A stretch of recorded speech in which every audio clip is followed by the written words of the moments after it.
Bonjour à toutes et tous, bienvenue sur la chaîne Thomas Le Saint et l'application Saint Sport. Et aujourd'hui, j'ai l'honneur, vraiment l'honneur d'être accompagné d'une naturopathe et pas des moindres, c'est Coralie Naturopathie. Comment tu vas, Coralie? Eh ben ça va, merci pour cette invitation Thomas, c'est super, je suis honorée de participer à ton programme de sport notamment. Oui, exactement, programme de sport, mais aussi, j'ai envie, pas que ça s'arrête au sport, j'ai envie aussi que ça parte aussi dans le mental. J'ai interviewé des coachs mentaux, diététiciens, et aujourd'hui, je trouvais que c'était vraiment intéressant d'ouvrir encore plus le panel de compétences et d'aller voir d'autres experts dans leur domaine. Et là, en l'occurrence, c'est la naturopathie, et je pense que ça va intéresser du monde parce que c'est pas tout le monde qui connaît ce qu'est la naturopathie. Même moi, je me demandais qu'est-ce que c'était. Et aujourd'hui, tu vas nous l'expliquer et on va voir comme quoi c'est vraiment très intéressant et c'est très bénéfique pour nous, hein, pour les humains, pour être en bonne santé. Donc, Avec plaisir. ouais. Merci en tout cas à toi. Juste avant qu'on démarre, déjà, si vous voulez contacter Coralie, alors c'est très simple, hein, vous pouvez la contacter sur son adresse mail professionnelle, c'est mashtou.coralie@gmail.com et elle est aussi disponible sur Instagram, l'arc-l-arc-a-ton et -ciel. Ah, tu l'as fait vraiment bien technique, ton adresse. Ouais, c'était pas pour rien pour moi l'arc-à-ton-ciel, c'est un nom qui m'est cher, ça veut dire plein de choses. Ben déjà l'image de l'arc-en-ciel donc qui est coloré, l'objectif de remettre beaucoup de dans la vie des gens. Et l'arc-à-ton-ciel, l'objectif c'est de pouvoir chacun en fait trouver son propre bonheur et ses propres couleurs qui lui correspondent et pour moi ça fait sens avec la nature. Cool. Et on va en parler de ça, du bonheur, la recherche de sa mission de vie. Ça aussi, c'est très important. On se pose beaucoup la question et je pense que tu vas nous trouver quelques réponses. En tout cas, On va Coralie, essayer. on va essayer, on va trouver. En tout cas, Coralie, merci à toi. Première question, est-ce que tu pourrais te présenter à ceux qui nous écoutent ton parcours? Bien sûr, avec plaisir. Donc du coup, je suis naturopathe. Et je travaille également en entreprise dans l'objectif de faire bouger les salariés. Le sport et le mouvement c'est une discipline qui m'est cruciale depuis toujours. Donc je suis passionnée par le sport et la danse depuis toute jeune. Et actuellement, donc je vis entre Nice, Pau et Paris. Et je consulte donc en naturopathie en proposant des programmes personnalisés, donc individualisés. En général, ça se passe entre 3 et 4 séances. Et je pratique également donc le massage en consultation, qui fait partie de nos techniques majeures en naturopathie et qui pour moi est une technique très puissante dans le bien-être et dans l'accompagnement donc en naturo. Ok. Tu as dit que tu étais très sportive déjà de base. Est-ce que même déjà toute jeune, tu t'intéressais à la naturopathie ou ça s'est fait au fur et à mesure que tu t'es intéressée à cette discipline? J'ai toujours eu plus ou moins un mode de vie naturo, à vouloir me soigner par moi-même, comprendre comment le corps fonctionne, beaucoup de contact avec la nature, le mouvement, donc le sport, la danse m'a toujours permis de rester en bonne santé, je touche du bois, et bien sûr d'être mieux dans ma tête aussi. Donc c'est pas mon mode de vie finalement que j'ai voulu aussi transmettre tout ça et donc bien évidemment me certifier et devenir naturo pour pouvoir le répandre parce que c'est vrai que c'est une super discipline, un super métier qui me passionne aujourd'hui. Comment, parce que c'est pas tous les jeunes qui sont comme ça, très proches de la nature, surtout bon, je vais pas faire de clichés, mais ceux qui habitent en ville, à Paris, on est très peu proche de la nature. Peut-être toi, par ton enfance, peut-être parce que tu m'as dit que tu étais à Nice, à Pau, peut-être que tu voyageais déjà quand tu étais enfant. Mais comment ça t'est venu, cet esprit nature? C'est tes parents qui te l'ont inculqué ou c'est de toi-même? Tu t'es dit, au bout d'un moment, il faut que j'aille vers la nature, il faut que je m'alimente bien dès toute jeune. Comment ça est venu ça, cette influence? Je dois beaucoup à mes parents, c'est vrai. J'ai eu la chance d'avoir grandi à la campagne. Et donc le soir après l'école, j'étais toujours dehors à faire des cabanes dans la forêt.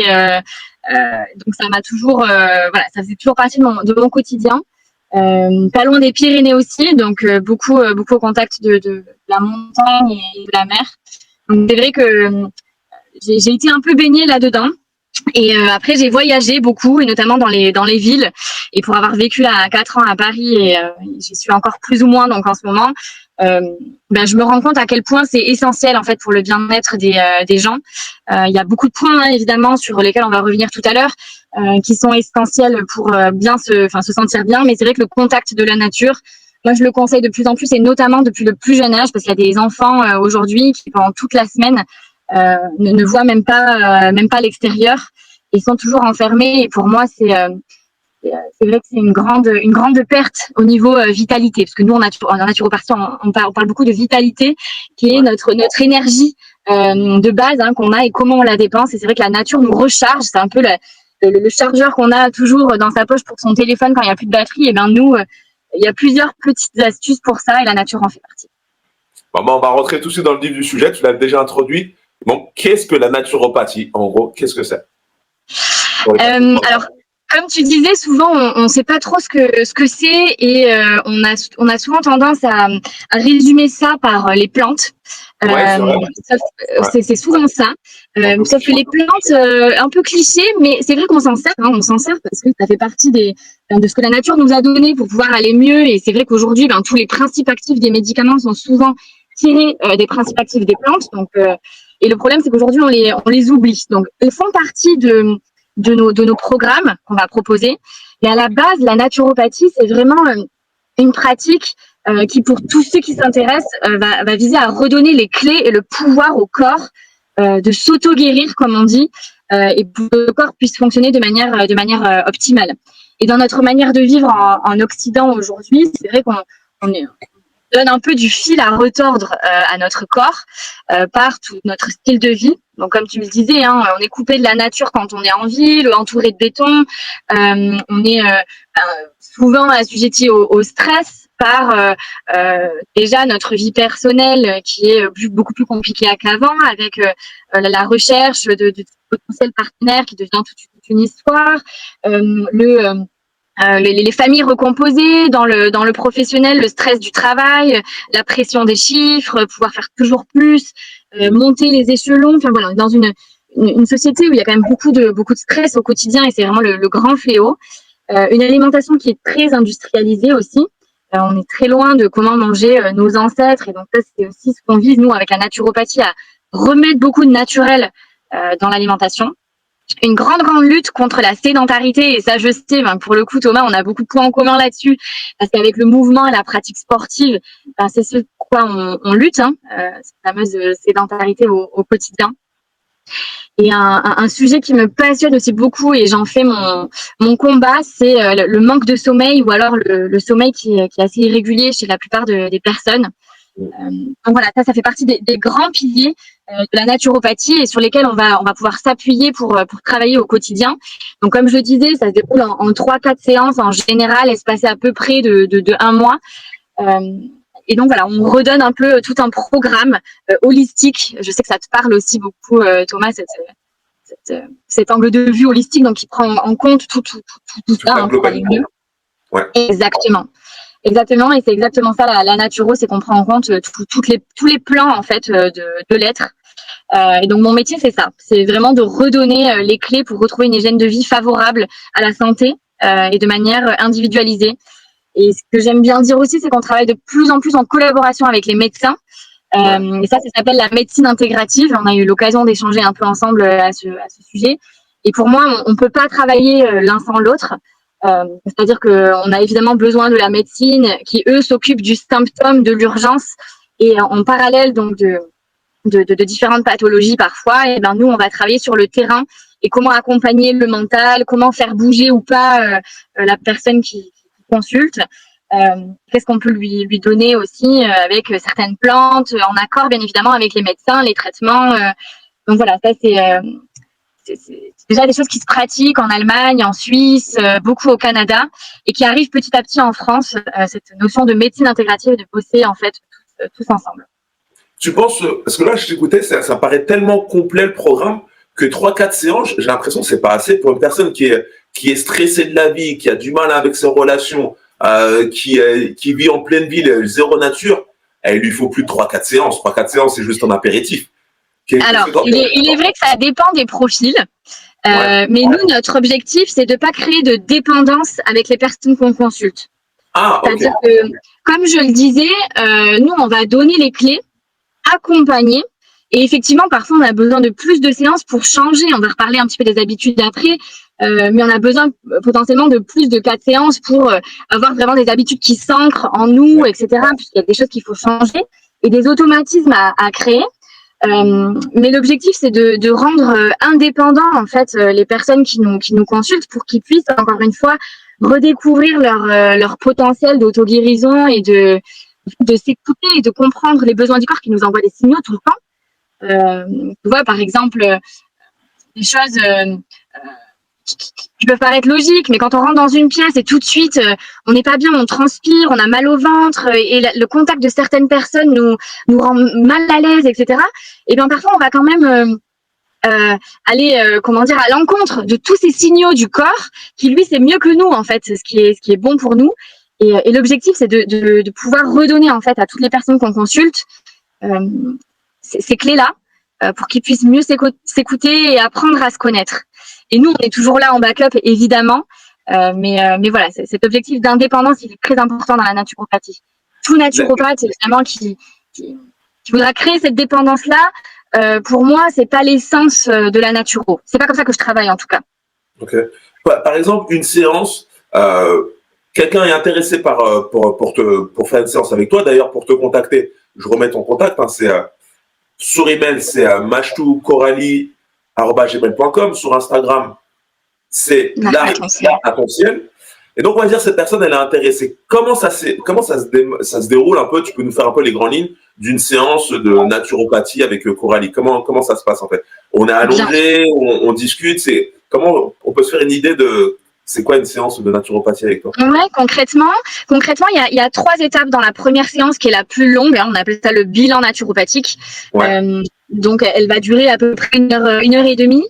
Et donc là, on apprend vraiment à se connaître. Moi, j'ai besoin d'apprendre à connaître la personne, c'est-à-dire à comment elle est, comment son corps fonctionne, comment il va gérer les différentes toxines, comment est son quotidien, quel est son niveau de stress, de bonheur, de satisfaction dans son quotidien, pro, perso. Donc la première phase s'appelle l'anamnèse, donc qui consiste à poser beaucoup de questions sur la vie des gens. Évidemment, ils ne sont pas obligés de répondre à tout, mais sur comment ça se passe leur quotidien, leurs antécédents aussi, comment ça se passe au niveau de leur transit, leur système nerveux, leur système digestif, quelle est leur alimentation, combien de sports ils pratiquent par semaine, pourquoi, qu'est-ce qui les motive dans la vie, quel est leur projet, quelle est leur mission, est-ce qu'ils l'ont trouvé ou pas, les aider aussi là-dedans, comment ça se passe dans leur vie. Est-ce que ce sont des personnes pessimistes, optimistes? Comment ils envisagent leur futur? Comment est leur présent? Donc, beaucoup de questions de manière assez structurée au début, donc sur toutes ces parties-là. Et ensuite, il y a un bilan qui est réalisé. Donc, on va regarder comment se comporte le corps. Donc, la forme du visage, les cheveux, la forme des mains. On va regarder les yeux. On fait de l'iridologie. Donc, on va regarder l'iris qui nous donne des indications sur comment le corps gère potentiellement le stress, l'acidité, est-ce qu'il y a un équilibre au niveau du pH, ce genre de choses. Donc, ça nous donne simplement des indications, hein, bien sûr, des éléments de vitalité. Donc, on va regarder les membres, est-ce qu'ils sont courts, est-ce qu'ils sont longs, les ongles, est-ce qu'il y a de la déminéralisation, est-ce qu'il y a des taches sur les ongles. Enfin, voilà, on a plusieurs signaux. Exactement. Et tout ça, en fait, fait que ça nous donne une vision globale sur comment se comporte le corps dans son quotidien. Okay. Est-ce qu'il dépense trop d'énergie par rapport à ce qu'il a? Est-ce qu'au contraire, il a une capacité à préserver cette énergie-là? Voilà, donc on va faire ce bilan-là de vitalité. Et à partir donc de la première partie qui était les questions et la deuxième partie qui était donc les observables, on va créer un PHV qu'on appelle, donc c'est un programme d'hygiène vitale.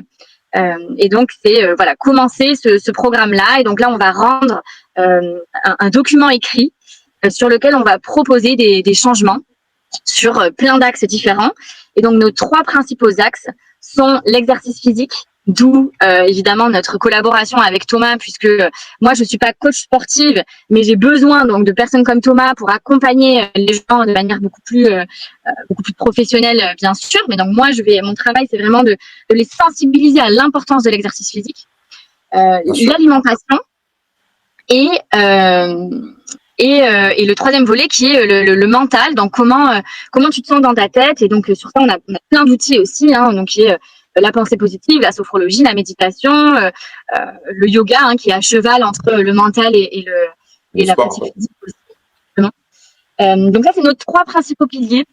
Et ensuite, on a plein d'outils qui vont être notamment l'aromathérapie. Donc, on va s'aider des plantes pour justement aider le corps à retrouver son potentiel, les huiles essentielles, le massage beaucoup, la relaxologie. Donc, on va pouvoir faire aussi des séances où on va travailler sur le corps, hein, sur le toucher, sur la sophro, donc tout ce qui est la mise en alpha. Enfin, plein d'outils qu'on a entre nos mains, par la parole et par le toucher et par les plantes, et par bien évidemment ces 3 principaux piliers, par l'eau aussi. J'ai oublié l'eau, l'hydrologie, le sauna, le hammam, l'eau chaude, l'eau froide, les bouillottes, tout ça, ça aide énormément aussi à se sentir en bonne santé et à rééquilibrer le corps. Le corps. Ouais, moi, tu parlais de sauna.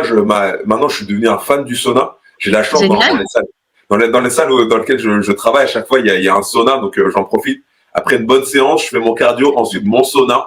Mais les premières minutes, c'est toujours un plaisir, c'est dingue. C'est de s'allonger, de rien faire, de sentir la bonne chaleur parfumée. Là. Oh là là, c'est vraiment un plaisir. Tu vois tout de suite que ton système nerveux il est impacté par ça, et même les toxines elles se dégagent tout de suite par la peau. Ça fait travailler aussi la peau. Enfin, c'est vrai que c'est top. Si tu peux faire ça dans ton quotidien, c'est le top. Ah mais c'est clair. Et mais en tout cas, à t'écouter, c'est vraiment très complet. J'ai envie de te dire très détaillé, très minutieux. C'est un travail d'orfèvre en fait que vous faites. Et j'imagine que ça doit être hyper personnalisé parce que vous prenez tellement de détails que évidemment la personne elle reçoit un programme mais aux petits oignons, j'ai envie de te dire. C'est ça, et c'est vraiment notre métier, c'est ça, c'est de les soigner un peu aux petits oignons comme on dit, qui est quand même assez rare aujourd'hui d'avoir quelque chose d'aussi personnalisé. C'est clair. Et pour nous, c'est important parce que quelqu'un qui vit en pleine campagne, au contact de la nature, et qui a des soucis de santé, ça va pas du tout être le même programme, le même PHV que quelqu'un qui vit en plein centre de Paris, qui prend le métro tous les jours. Enfin voilà, c'est hyper important de l'individualiser, hein, et ça fait partie notamment de nos principes fondamentaux.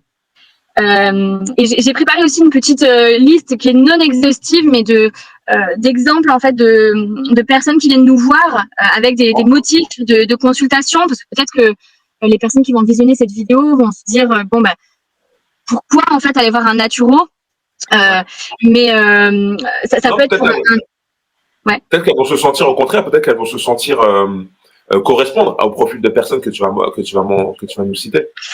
Pourquoi pas? Alors j'ai fait une petite liste, mais ça peut être apprendre et comprendre comment revenir à une hygiène de vie plus simple et plus saine, tout simplement revenir à des valeurs fondamentales.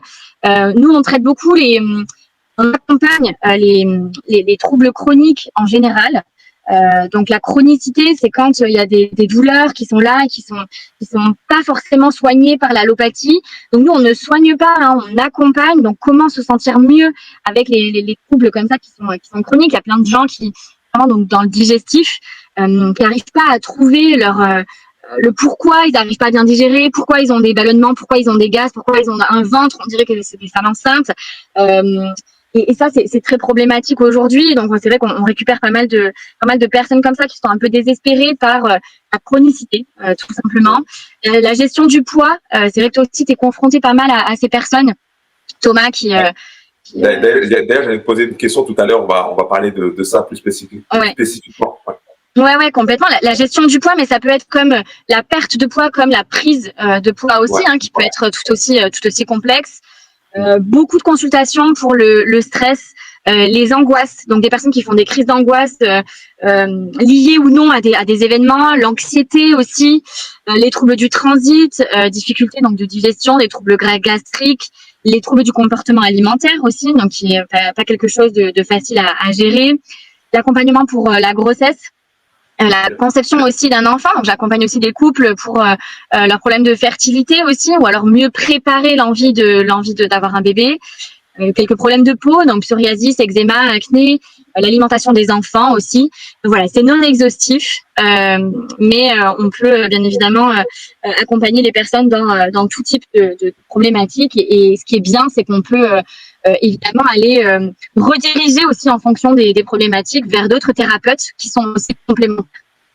Ok, bah ouais, c'est comme tu dis, hein, ton programme, il est vraiment, c'est très complet, c'est tourné vers un corps sain et un esprit sain. C'est vraiment votre phrase, c'est vraiment votre slogan là. Le métier, c'est clair, c'est un corps sain dans un esprit sain dans un corps sain, ça c'est sûr.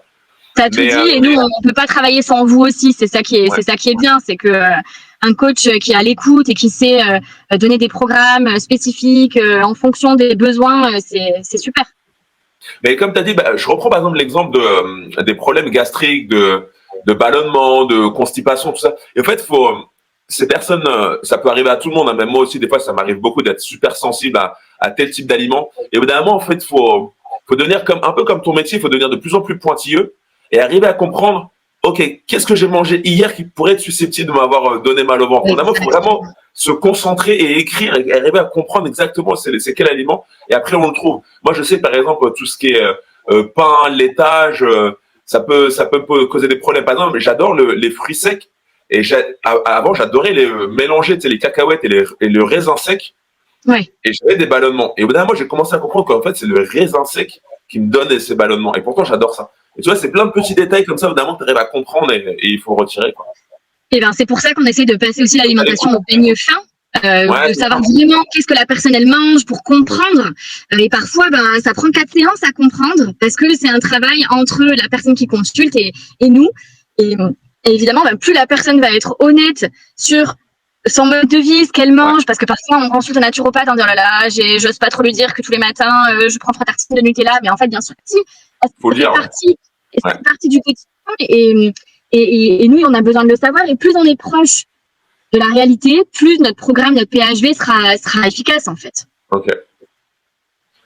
Exactement, faut être pointilleux. Alors, Coralie va nous partager quelques conseils, bien sûr. Comment, pour toi, t'en as déjà beaucoup dit, mais peut-être plus spécifiquement, comment pour toi des conseils pour se sentir bien, optimiser sa santé. De toute façon, je pense que t'en as déjà beaucoup, t'as un peu répondu, mais si tu voulais donner encore quelques conseils. Je pense que effectivement, on a déjà beaucoup parlé de certaines choses, mais je vais revenir sur ces 3 piliers qui, pour moi, sont la base. Ces 3 piliers, donc en forme de pyramide ou de cercle, comme on veut. Mais le premier, donc, c'est l'alimentation.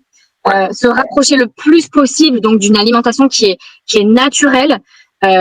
Tu sais, on parle souvent de l'intestin qui est notre deuxième cerveau. Tu as dû entendre parler de ça. C'est tellement vrai. C'est tellement vrai. On a des... Ouais. Il y a que cette année que j'ai vraiment commencé à comprendre, à contrôler mon cerveau qui est mon ventre. Avant, je me laissais guider par ça, et il y a que maintenant que j'en ai pris vraiment conscience que c'est limite une personne à part entière. Et il faut savoir, c'est comme un enfant, il a envie de tout manger, il faut le contrôler. Pour moi, en ce moment, je suis comme ça. Vraiment, je suis obligé de le contrôler, sinon j'arrive pas à me... C'est génial, Thomas, parce que déjà ça, c'est un énorme pas que tu as fait envers toi-même. Et c'est vrai que moi, mon objectif profond, c'est de pouvoir arriver à vulgariser en fait ça et de faire comprendre aux gens à quel point l'alimentation, c'est primordial. Je vais te donner un exemple tout simple. La dernière fois, il y a une amie qui me disait, Coralie, il faudrait que tu m'aides parce que vraiment, je ne comprends pas. Je suis tout le temps malade. Ça fait 2 mois, mais toutes les semaines, j'ai quelque chose. On ne parle pas d'une pathologie grave, là. On parle des rhumes, de sinusite, de gastro, de vomissements, de diarrhée. Enfin, comment dire, ça peut être grave, bien sûr, à la longue. Mais et je lui disais, mais qu'est-ce que tu manges? Elle me dit, mais je sais pas où est le rapport, je sais pas pourquoi. Et en fait, c'est quelqu'un avec qui j'ai vécu pendant longtemps. Et en fait, je sais qu'il y a un rythme de vie, une hygiène de vie qui est potentiellement assez contre nature. Et en fait, mon objectif, ce serait que tout le monde ait déjà la perception que ce qu'ils ingèrent dans l'alimentation, ça a un impact considérable sur leur immunité, sur leur santé mentale, sur leur manière de digérer, sur leur transit. C'est considérable. C'est considérable le pouvoir qu'a l'alimentation de nous rendre vraiment de nous rendre quelqu'un de différent, tout simplement. Alors, j'ai envie de te dire, alors, en termes voilà, optimiser sa santé. Donc, comme tu as dit, il faut être vraiment plus proche de sa nature. Mais quelqu'un qui est en ville, est-ce que s'il mange des légumes achetés en supermarché ou des surgelés ou des conserves, est-ce qu'à la rigueur, ça peut aller tant qu'il n'est pas trop dans la junk food, le fast food? Déjà, que ça rapporte. Parce que c'est vraiment dur d'être vraiment hyper proche de la nature. Acheter tout le temps bio aussi, c'est un budget, c'est pas évident. Alors, je suis totalement d'accord et ça fait aussi partie de moi, mes challenges en consultation. C'est quelqu'un qui a de faibles revenus vs quelqu'un qui gagne très très bien sa vie. Forcément, moi, il faut que je m'adapte et la naturopathie, elle s'adresse à tout le monde.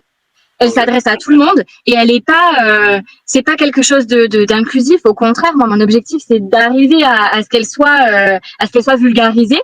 Et t'as mis le point sur quelque chose de super. C'est vrai que si tout le monde pouvait aller faire ses courses chez Biocop, et j'ai pas peur de parler de cette marque parce que c'est une marque absolument formidable qui justement prend soin et de la nature et de l'homme et des agriculteurs et des prix. Alors c'est des prix qui sont un peu plus élevés, mais quand on vit à Paris, faire ses courses chez Monoprix vs ses courses chez Biocop, le différentiel il est pas non plus énorme. C'est plutôt quand on habite en région où là on a accès à des choses qui sont un petit peu plus bon marché, on va dire que là la différence sera plus importante. Mais si on peut acheter bio, bien évidemment c'est mieux, puisque du coup tous les pesticides qu'on n'aura pas dans l'alimentation bio, c'est du travail en moins pour le foie pour gérer tous les toxiques qu'on ingère. Donc c'est évidemment un choix qu'on peut faire. Et après, on a des outils au quotidien qui sont, même si on n'achète pas bio, plutôt que d'aller acheter du tout fait, du industrialisé, acheter des choses simples. Et moi, la chose que je dis toujours, les meilleurs aliments sont ceux qui n'ont pas d'étiquette. On dit toujours qu'il faut apprendre à lire les étiquettes, et c'est primordial. Mais ceux qui n'ont pas d'étiquette sont ceux qui vous feront le plus de bien. T'achètes une patate douce, il n'y a pas d'étiquette avec marqué les ingrédients dessus, puisque c'est une patate douce. Tu vois ce que je veux dire? C'est bête, hein.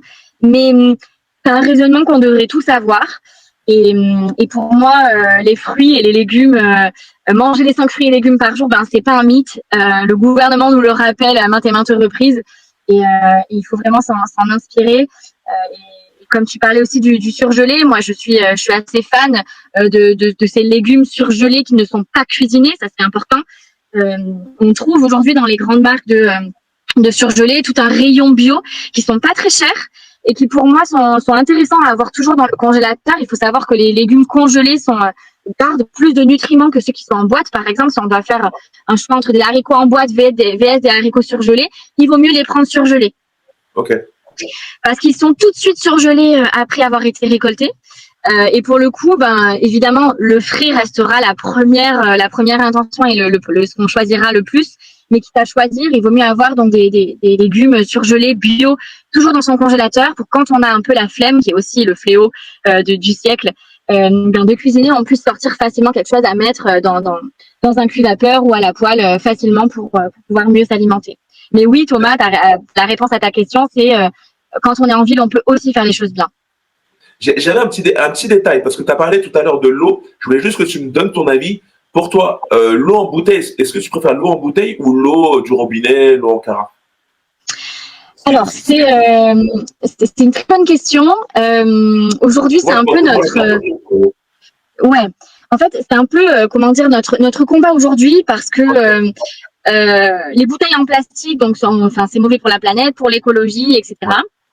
Pour autant, on a de l'eau comme la Monroucou, qui est pour moi une des meilleures eaux les plus abordables sur le marché, et qui est très faible en résidus à sec, qui est donc l'eau la plus saine en fait pour le corps. En fait, si tu veux, c'est difficile pour moi de conseiller parce que l'eau en robinet, elle va être riche en calcaire, même en hormones aujourd'hui qui vont complètement déstabiliser le corps. Et pour moi, on a plus de 60% d'eau dans le corps, donc c'est hyper important de s'intéresser à la qualité de l'eau. Donc l'eau du robinet, c'est pas forcément la meilleure solution. L'eau en bouteille ne l'est pas forcément non plus parce que les particules de plastique plus le plastique, on sait à quel point c'est important pour l'écologie. La solution que j'ai trouvée, c'est l'eau filtrée. Donc il y a plusieurs petites techniques pour ça. Donc le premier budget, c'est le charbon que tu achètes en magasin bio qui coûte 10 € et qui peut te durer 5 à 6 mois. C'est un charbon que tu mets dans ta carafe d'eau qui va filtrer en fait toute la nuit certaines particules. Donc c'est un premier filtre. C'est pas un filtre parfait, mais c'est déjà un bon premier pas, on va dire. Et ensuite, il y a des grosses machines à filtre, à osmose inversée qu'on appelle, et qui vont permettre de redynamiser l'eau, puisqu'en fait, nous, on voudrait retrouver de l'eau comme à leur état, leur état le plus proche de l'état naturel. Et donc, c'est l'eau de source. L'eau de source qui s'évacue en fait tout au long de la montagne, elle va récupérer les minéraux de toute la roche, de toutes les pierres, de toute la nature. Et quand elle arrive, en fait, nous, dans nos robinets, elle a malheureusement accumulé pas mal de mauvaises choses aussi. Donc, c'est un sacré sujet, l'eau, et c'est une bonne question que tu poses, hein, Thomas. Mais en tout cas, moi, la réponse que j'aurais tendance à donner, c'est de filtrer son eau. Ok. Alors, petit conseil rapide pour perdre du poids, si t'en avais en tête, bien, vu que tu en as déjà beaucoup parlé, d'être vraiment très proche de la nature, faire attention aux étiquettes, peut-être plus spécifiquement pour quelqu'un qui veut perdre du poids, si quelqu'un qui vient de voir, qu'est-ce que tu as comme conseil à lui donner? Ouais, c'est un très bon sujet et qui nous lie, Thomas et moi, je pense, aujourd'hui. Il y a plusieurs choses. Donc déjà, ce qui est important et le message que j'aimerais faire passer à toutes les personnes qui nous regardent, c'est vraiment de comprendre avant de se foncer tête baissée dans un protocole ou voilà, dans tout plein de régimes ou de programmes, de comprendre pourquoi il y a eu une prise de poids, depuis quand, comment ça se manifeste. Et en fait, c'est un sujet qui est beaucoup plus complexe que manger des brocolis. Tu le sais. Il y a toutes les questions de métabolisme, les questions de comment le corps fonctionne. Et vous, en sport, vous êtes bien placé pour en parler, hein, bien sûr.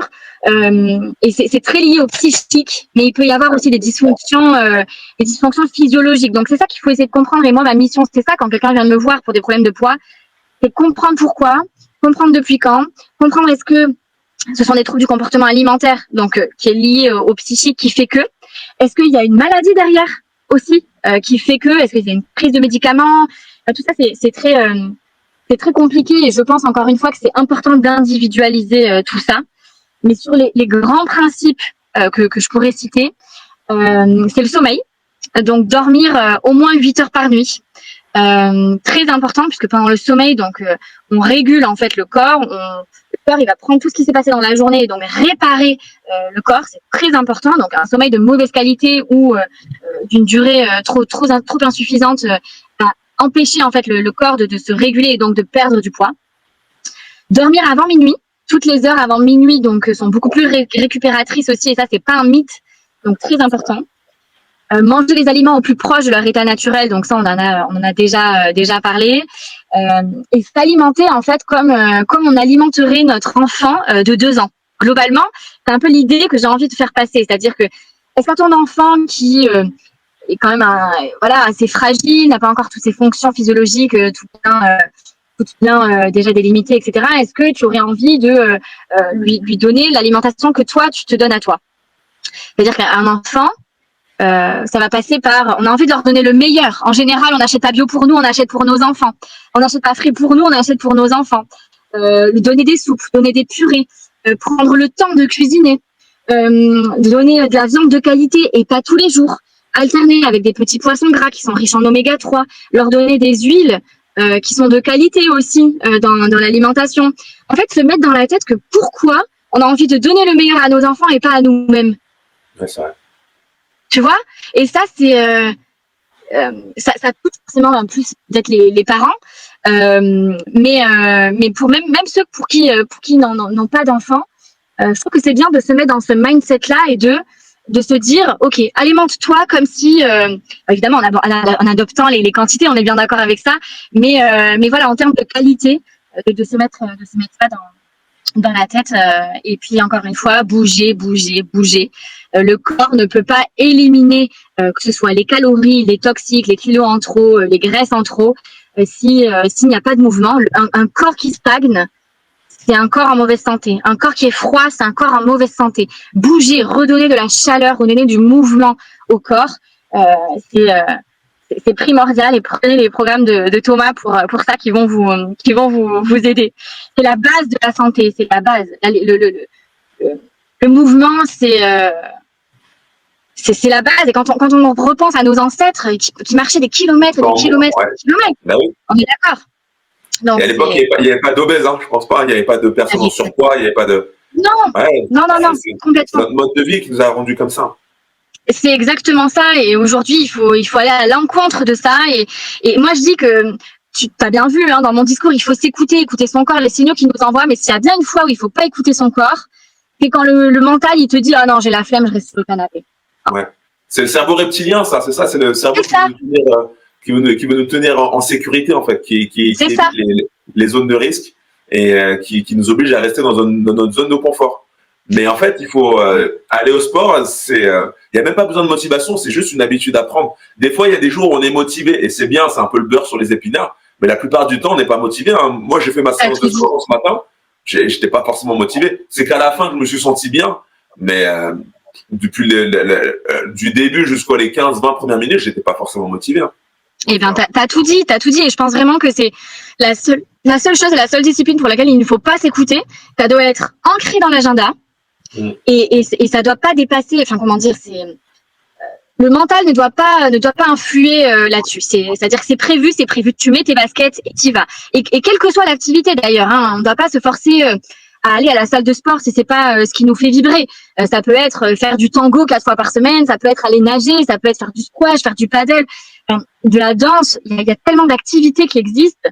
Trouvez la vôtre, trouvez ce qui vous fait vibrer, trouvez ce qui vous fait envie, mais bougez, c'est tellement important, tellement. Toi, on parlait de bouger. Ok, on bouge, c'est bien. Mais maintenant, comment trouver l'harmonie totale? C'est-à-dire où on se sent vraiment bien. Parce que, ok, le corps, c'est bien, il bouge, mais tu en as parlé aussi, le mental, ça va beaucoup plus loin. Comme tu l'as dit, c'est un accompagnement holistique. Les personnes ont besoin d'être bien sur tous les rapports. Donc pour toi, comment trouver cette harmonie en fait? Ouais, c'est une excellente question. Donc, l'harmonie, elle passe par les fameux 3 piliers dont je ne fais que parler, le sport, l'alimentation, le mental. Le sommeil, je le dis, je le redis, quand on est fatigué, on est irrité, on est irritable, on ne peut pas bien réfléchir, on ne peut pas prendre les bonnes décisions dans notre vie, donc forcément, on est en manque d'harmonie. Donc, dormez tôt, et vraiment, faites des siestes. Vous n'avez pas réussi à dormir, faites une sieste. 20 minutes, 15 minutes, c'est déjà ça de gagner. Donc ça, c'est la première chose. Autre chose, on parle assez peu souvent, et pour autant, il y a plein d'études qui sont sorties là-dessus, et qui est très, très puissant, c'est le rire. Le rire fait partie de l'harmonie de l'être humain. Une journée sans rire, pour moi, c'est une journée gâchée. Le rire, et donc il y a eu beaucoup d'études, notamment américaines, qui ont été faites à ce sujet. Le rire va nous faire développer donc une multitude d'hormones qui vont nous mettre dans un état de bonheur et d'harmonie, et même développer même notre immunité.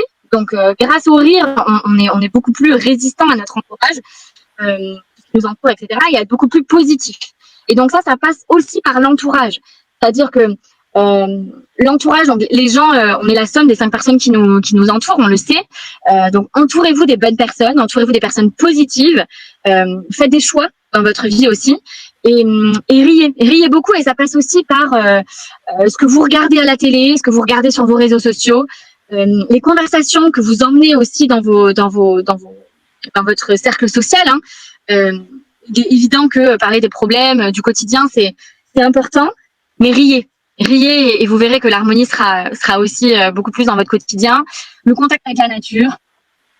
Et l'harmonie, ça passe aussi, c'est vrai que je m'étais noté un point qui est important, par votre chez vous, votre intérieur. C'est-à-dire que... Alors quand tu dis chez vous, c'est-à-dire l'appartement ou l'intérieur de soi? Alors les deux, bien sûr. Okay. Les deux, bien sûr. Mais là, je voudrais faire un focus sur l'appartement, la maison, la caravane, peu importe là où vous vivez. Mais c'est un endroit dans lequel vous devez vous sentir bien, vous-même. Vous sentir, en fait, quand vous rentrez chez vous, ça doit être un intérieur qui vous ressemble. Donc, mettez des couleurs qui vous ressemblent, mettez une décoration qui vous ressemble, mettez des fenêtres. Il faut que ce soit lumineux. Il faut que ce soit. Je vois que tu es en train de regarder l'environnement dans lequel tu es. Ouais, j'essaie de voir si ça me correspond vraiment. Et je me suis dit, il y a peut-être des détails que je dois ajouter là. C'est important, parce que le canapé, tu vas le changer de place, hop, tout de suite, tu vas être mieux dans ta perception de voir ton chez toi. Peut-être que la luminosité, la lumière, elle est trop blanche, elle est trop agressive. Tu aurais besoin d'un environnement plus cocooning. quelque chose dans lequel voilà, tu te sens vraiment chez toi, vraiment bien, et ça fait vraiment partie de l'harmonie. Et je pense que c'est important de le pointer du doigt, d'avoir un intérieur qui nous ressemble en fait, dans lequel on se sent bien. Super. Allez, 2 dernières questions. Pour toi, on en a beaucoup parlé, tu as vraiment très bien détaillé tout ce qu'est la naturopathie, tous les axes de travail. Mais une personne, pour toi, concrètement, comment elle fait pour développer des bonnes habitudes? On a dit que ça se passe dans le psychique, mais comment on fait comment on fait pour y arriver? Parce qu'il y a souvent des personnes qui viennent nous voir, qui disent ouais, je suis motivé, oui, je vais suivre ton programme, mais 2 jours après, elles sont toujours avec les mêmes soucis, elles n'arrivent pas à ancrer ces habitudes, ces nouvelles habitudes. Est-ce que tu aurais des conseils pour arriver à développer les bonnes habitudes? Un sujet qui me passionne, sur lequel je travaille beaucoup, parce que je pense que toi, Thomas, comme moi, on a un métier où on doit accompagner le changement, accompagner donc les habitudes, c'est ça. Et on est face à des humains, donc c'est pas évident, des humains faits d'émotions. Les humains faits d'émotions, les humains faits de choses qui sont ancrées en eux de par l'éducation, de par tellement de choses. Et donc c'est vraiment un sujet qui me passionne. Donc je travaille sur déceler justement ces habitudes-là, parce que les gens ils disent pas tout en consultation non plus, donc il faut savoir lire entre les lignes. Et donc je lis aussi beaucoup là-dessus. Il y a un livre de James Clear qui a beaucoup fait écho justement sur les habitudes, qui s'appelle un rien peut tout changer. Ouais. Et ce que j'aime beaucoup, donc il donne pas mal de conseils là-dessus. Bah, déjà, pour répondre à ta question en premier lieu, c'est se faire accompagner. Pour moi, on peut pas changer ses habitudes comme ça en un claquement de doigts.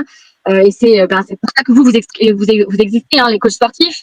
C'est pour ça que nous on existe aussi, que l'accompagnement. Moi, je parle de 3-4 séances parce que ça dépend en fait des personnes. Mais il y en a qui ont besoin d'un accompagnement plus long terme. Même moi, je vois pendant mes études de naturopathie, il y a des choses que j'avais envie de mettre en place, des nouvelles choses, mais c'est difficile. Et le fait d'avoir cours, des profs qui expliquent pourquoi c'est bénéfique, ça a mis du temps à mettre des choses en place. Donc l'accompagnement, le fait de rabâcher des choses et le fait de dire vraiment ça c'est bon pour ta santé, ça est-ce que tu le comprends comme ça, d'expliquer en fait pourquoi les habitudes doivent être changées. Donc toute une partie de pédagogie, bon ça c'est de notre côté. Et donc là comment dire, le message pour ceux qui écoutent, c'est vraiment de vous faire accompagner et de pas se sentir seul dans ce processus. C'est comme pour l'arrêt du tabac, hein, c'est exactement la même chose. C'est qu'on peut rarement faire les choses tout seul. Et après, encore une fois, c'est la volonté et c'est ce qui se passe dans la tête. Et une phrase que j'ai beaucoup aimée, justement de James Clear, il dit c'est la manière dont on a de se définir. C'est-à-dire que quelqu'un qui va te voir, Thomas, et qui veut te dire bon, voilà, j'ai fait beaucoup de sport dans ma vie, mais aujourd'hui, j'en fais plus du tout. J'aimerais un programme. Et cette personne-là va certainement se définir comme quelqu'un qui fait du sport de temps en temps. Et donc, la manière dont il va se définir, si cette personne, elle dit « je fais du sport de temps en temps », elle va faire du sport de temps en temps. Alors que si on change le mindset, si on change la manière de se définir, si on change la manière de penser sur sa propre personne et qu'on dit « je suis sportif », ça change tout. Je suis passée de quelqu'un qui fait du sport de temps en temps à quelqu'un de sportif. Et la manière dont on a de se définir, en fait, pour nous-mêmes, déjà le fait de le dire, le cerveau le comprend, le cerveau l'entend, le cerveau l'intègre, et après les habitudes en découlent. Donc tout se passe dans la manière dont on se voit, la manière dont on se décrit, parce qu'après en société, donc on va se décrire, oui, moi je suis quelqu'un d'assez sportif, effectivement, et ben les autres vont nous voir comme quelqu'un de sportif. Et du coup, la manière dont les gens vont nous voir aussi va influer sur nous, notre manière d'agir au quotidien. Je ne sais pas si tu suis le raisonnement. Ouais. Moi, je suis très bien. Moi, je rapporterai encore une autre précision. Je pense pour moi que les personnes arrivent à se définir quand elles sont déjà dans l'action. C'est-à-dire que moi aussi, je regarde beaucoup de développement personnel et des fois, c'est pas évident d'arriver à se convaincre qu'on est telle personne. Par exemple, moi, je suis très à la recherche une certaine, je sais pas, liberté financière, des choses comme ça. Et dans ma tête, je dois me dire, j'y arrive, je monte mon entreprise. Et des fois, c'est pas évident. Mais il y a une chose que j'ai remarqué, et ça, c'est quand j'ai fait mon marathon de Paris, où je me suis préparé en quelques semaines. C'est plus j'étais dans l'action, et plus je me suis découvert des potentialités. Et des fois, il y a des moments où je me dis, c'est bien, je suis un champion. Je suis un champion. Et c'est des choses que je me disais pas forcément avant. S'auto-motiver, en fait. Ouais. tellement je me le prouve en fait, que j'arrive, par exemple, ce matin, je me fais, je sais pas, un footing de 6 kilomètres et je me dis, ah non, c'est pas 6, je peux m'en faire encore. Elle est 500 mètres de plus, elle est 600 mètres de plus. Et je continue. Et à la fin, je suis allé plus loin que mon objectif et je me dis, hey, c'est bien, là, t'es un champion. Et ça, c'est une phrase que je me dis parce que je me le suis prouvé. Et des fois aussi, il faut aussi que les personnes, je pense, pour qu'elles se disent, ouais, je suis un sportif, ok, dis-toi que tu es un sportif, mais prouve-le toi aussi. Va à la salle, fais-toi une séance, fais-toi une belle séance où tu te disais avant que tu n'étais pas capable, arrive à le faire, par exemple, fais 5 pompes alors qu'au début tu disais que tu pouvais en faire que 3, fais-en 5, et là regarde-toi dans le miroir, et là dis-toi, ouais, là je suis sur la bonne voie, là je suis sportif. Il faut aussi que la personne se bouge, parce que des fois on a trop tendance à se regarder dans le miroir, et à pas passer à l'action. Il faut aussi passer à l'action. C'est ça que je ramène. Ah, mais je suis complètement d'accord. Je suis complètement d'accord avec toi, et comment dire, ce pas qu'il faut franchir pour passer à l'action. Ouais. Parfois, il en suffit d'un pour amener l'autre, puis l'autre, puis l'autre, puis l'autre, puis l'autre. Et comme tu disais, hein, ça commence par 3 pompes, puis 5, puis 10, puis 15. C'est un challenge, en fait. Exactement. Et c'est pour ça que nous, on est là pour encourager, pour féliciter en fait ce fameux retour, hein, cette culture du feedback, du reward, comme on dit en anglais, donc d'aller féliciter en fait pour les petites victoires du quotidien. Ça, j'y crois beaucoup, mais là où je te rejoins, c'est qu'il faut passer à l'action et personne ne peut le faire pour vous. Personne. Ah, faut passer à l'action. Faut passer à l'action et faut pas hésiter. Après, ça c'est ma façon de voir les choses. Peut-être c'est notre passé un peu de sportif qui parle, mais des fois, il ne faut pas hésiter à en faire un léger plus. Alors, bien sûr, il faut faire attention si on est fatigué. Faut savoir écouter son corps. Mais j'ai remarqué que la volonté, c'est comme un muscle aussi. Ça peut se faire, c'est comme partout. Hein. Mais par exemple, maintenant, à chaque fois quand je rentre chez moi, des fois, j'ai envie de prendre l'ascenseur, mais non, allez, tu prends les escaliers, et tu prends les escaliers, et tu prends les escaliers. Et allez, au lieu de rentrer au boulot, de prendre les transports, non, tu rentres à pied. Et pourtant, plein de fois, j'ai envie de prendre des raccourcis, plein de fois, j'ai envie de prendre l'ascenseur. Mais c'est des petits détails comme ça qui ont exercé ma volonté. Ouais, qui exercent. T'as tout compris. T'as tout compris et oui, c'est complètement. C'est une question d'habitude et une question de mindset et oui, c'est sûr que le passage à l'action, c'est tellement important et plus tu vas passer à l'action, plus tu vas avoir les résultats, autant dans le sport que dans la naturopathie. Tu souffres de problèmes digestifs, on met des choses en place, tu vas voir que tu vas mieux, que tu n'as pas de douleur, que ton quotidien il est mieux, ben forcément tu vas avoir envie d'aller plus loin, d'aller mieux, de guérir et du coup de te prendre en main en fait. Ok. Pour toi, question simple mais quand même complexe parce que c'est pas tout le monde qui a la réponse. Coralie, c'est quoi le bonheur? Si tu avais un petit indice à nous donner. Chacun sa définition. Vaste question, chacun sa définition. Je vais te donner un peu la mienne. Peut-être qu'elle va paraître un peu bateau, peut-être un peu bleu. Chacun sa vision. Mais pour moi, le bonheur, il réside dans l'amour. Okay. Et l'amour avec un grand A. Dire que moi, ce que je remarque en consultation, c'est que beaucoup de personnes qui vont pas bien, c'est des personnes qui sont en manque d'amour. Oh. Et quand je parle d'amour, c'est non seulement l'amour de soi, donc c'est parce que peut-être des personnes elles sont mal dans leur tête, mal dans leur corps, et du coup c'est difficile quand toi-même t'es pas bien d'accepter l'amour de quelqu'un d'autre et même d'aimer quelqu'un d'autre aussi. Ou alors des personnes qui ont eu des enfances très compliquées avec l'amour des parents qui a été peut-être absent ou pas reçu de la manière dont elles auraient aimé. Et aussi l'amour d'un potentiel conjoint aussi, l'amour des enfants. Est-ce que j'arrive à donner suffisamment d'amour à mes enfants aussi? Et pour moi, c'est tellement un concept clé dans la vie. Ça peut te paraître bateau, hein, mais pour moi, c'est ce qui drive l'humain pour moi. C'est l'amour. Pour moi, c'est l'amour. On le sait, il y a des études qui ont été montrées à maintes et maintes reprises, c'est-à-dire qu'un enfant qui vient de naître, un nouveau-né, un nourrisson, qui n'a pas d'amour, qui n'a pas de peau à peau, qui n'a pas d'affection, développe plus tard des troubles psychologiques, des troubles cognitifs. Ça a été prouvé, hein, ça. Et nous, dans le quotidien, c'est exactement pareil. C'est-à-dire qu'on parle beaucoup aujourd'hui de calinothérapie, de se prendre dans les mains, de se prendre dans les bras, pardon. Et en fait, le contact avec les autres aussi, et ça fait partie du contact avec la nature. Hein, quand j'en parle, c'est le contact aussi avec les êtres humains. Aujourd'hui, on est beaucoup devant nos écrans, dans les applis, etc. Et on a l'impression d'être très connecté, mais finalement, on est très déconnecté pour moi. Et donc, c'est aussi ça, en fait. C'est l'amour qu'on va donner à l'autre, c'est d'agir par amour, c'est l'amour qu'on va mettre dans notre métier, c'est l'amour qu'on va mettre dans le repas qu'on va se confectionner. Et en fait, tu vois, c'est l'amour au sens large. Et je trouve qu'aujourd'hui, on est dans un monde qui en manque beaucoup dans ce contexte de guerre plus que jamais. Et qui, pour moi, fait totalement sens. Et moi, je reste persuadée que l'être humain, je pense seulement finir par ça, mais que l'amour guérit beaucoup de choses. Beaucoup de choses. Ok. Donc toi, l'amour, c'est une pièce centrale. L'amour de soi, l'amour des autres, ça doit être comment dire, la base centrale pour le bonheur, c'est s'aimer. C'est pas évident parce que c'est un sentiment qu'il faut cultiver, je pense, au quotidien. Ouais. Mais et alors, est-ce que pour toi aussi avoir une passion, c'est aussi important? Alors moi, je suis quelqu'un de très passionné. J'espère que j'ai pu. Comment? Avoir une passion qui nous pousse qui nous guide en fait, quelque chose qui va plus loin qu'un simple travail, mais vraiment quelque chose qui est au profond de soi, qu'on aime pour le coup, mais quelque chose, une passion en fait. Est-ce que pour toi c'est important aussi?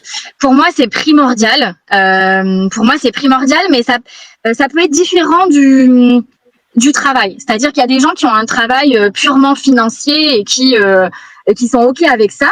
Et parce que ça leur donne un toit, ça leur donne de quoi s'acheter à manger, ça leur donne de quoi nourrir leurs enfants, leur famille, etc. Et que à côté, ils font, par exemple, moi j'ai consulté quelqu'un c'était le cas, il avait un travail alimentaire, comme on appelait ça, et à côté c'était une chanteuse lyrique. Et donc elle faisait de l'opéra, etc. Et c'était vraiment sa passion. Et je trouve qu'à ce moment-là, c'est pas forcément gênant d'avoir t'as pas ton travail. Pour autant, là où je te rejoins, c'est oui, avoir une passion dans la vie, c'est important. C'est important de pas s'oublier, c'est important de pas être que la personne qu'on est au travail, c'est important de pas être que la femme de son mari, c'est important de pas être que la mère de ses enfants ou le père de ses enfants, bien sûr. Et pour moi, d'avoir quelque chose qui nous fait vibrer en fait. Peut-être que toi c'est le sport, peut-être que c'est autre chose, et peut-être que les passions c'est passager aussi. Peut-être qu'aujourd'hui ça va être le sport, peut-être que demain ça va être le piano, mais de cultiver oui, un grand oui à ta question, c'est oui, pour moi c'est important et c'est ça qui fait vibrer. Moi je me souviens, j'étais jeune et quand j'étais adolescent, et je me rappelle que je trouvais pas trop ma voie. Tu sais, j'allais voir les conseillers d'orientation, est-ce que je vais faire licence, pas licence, mais tu sais, le bac général, bac technologie. Je sais pas si tu t'en rappelles de cette époque-là. Et j'avais vu une conseillère d'orientation, je m'attendais pas du tout. Et elle m'avait dit, Thomas, en gros, on oublie les études, on oublie l'école. C'est quoi ce qui te fait vibrer? Et ce qui m'a fait kiffer avec cette dame-là, c'est que j'avais une conseillère d'orientation aussi au collège, mais jamais me poser ce genre de questions-là. C'était toujours en rapport avec les études. Et là, ma mère m'avait envoyé dans une autre qui avait son centre à elle-même. Et cette dame-là me sort une question qui m'a totalement chamboulé. Elle me dit, en gros, retire les études. Et toi là, Thomas, c'est quoi qui te fait vibrer? C'est génial. Et c'est génial. Tu te rends compte à quel point... Ben ouais, en fait, peu de monde que tu croises sur ton chemin te pose des questions aussi intenses. En adolescent, tu vois, quand tu as 15-16 ans, tu vois, elle aurait pu me dire, tu sais, il faut que tu fasses scientifique, il faut que tu fasses... Non, la nana, elle me fait, non, en gros, oublie ça, c'est quoi qui te fait vibrer? Et là, je lui dis le mot que j'avais même pas conscience. Je lui dis, écoutez, moi, j'adore faire de l'escrime. Je faisais de l'escrime à l'époque. Elle m'a dit, c'est ça. Tu dois aller vers ça. Tu dois tout mettre ton focus sur ça. Et les études, tu dois passer elle m'a expliqué, tu dois faire sport-études. En gros, tu dois aller dans un centre où tu passes les diplômes. Mais en gros, ton focus, il doit être sur ta passion, sur l'escrime. Ça m'a limite donné les larmes aux yeux. Tellement ça m'avait éclairé. Et à partir de là, je me suis dit, c'est ça, en fait. C'est vrai, dans la vie, en fait, il n'y a pas que les études. Je peux avoir une passion. Et je me suis focalisé sur ça. Je suis parti en sport-études. J'ai fait les compétitions. Je suis parti en sport de haut niveau, tout ça. Mais tout s'est fait par cette rencontre. Et pourtant, c'était en face de moi, mais c'était pas assez clair. Et c'est grâce à cette dame, aux bonnes questions. Tout l'objectif, parfois, de se faire accompagner aussi, parce que, en fait, on a les réponses, mais parfois, on n'arrive pas à les sortir. C'est ça, exactement. Et du coup, à agir. À agir, mais des fois, tu as besoin de quelqu'un qui le chemin, il est devant toi, mais il est encore broussailleux et tu as besoin de quelqu'un qui te l'éclaire, en fait, qui te le montre vraiment, ce chemin, et que c'est vers là que tu dois aller. Et, T'as tout résumé. Je m'en souviens vraiment, ouais. Je m'en souviens. T'as tout résumé. Non, c'est chouette. Et puis la vie, c'est loin d'être un fleuve tranquille, comme on dit, et c'est ça qui est super. C'est ça qui est super. Aventure passionnante. C'est une aventure passionnante, franchement. Oui, et trop de personnes, chacun son style de vie, mais moi, mettre au boulot dodo dans quelque chose qui ne nous passionne pas, pour moi, c'est comme gâcher sa vie. Bah, tiens, tu parlais tout à l'heure de livres, et ça sera mon dernier bonus, mais tu l'as dit tout à l'heure, toi, c'était James Clear qui t'a beaucoup parlé. Si tu avais un autre livre à conseiller qui t'a marqué, et après, moi, je vais te rebondir sur un livre que je suis en train d'écouter en ce moment. Ouais.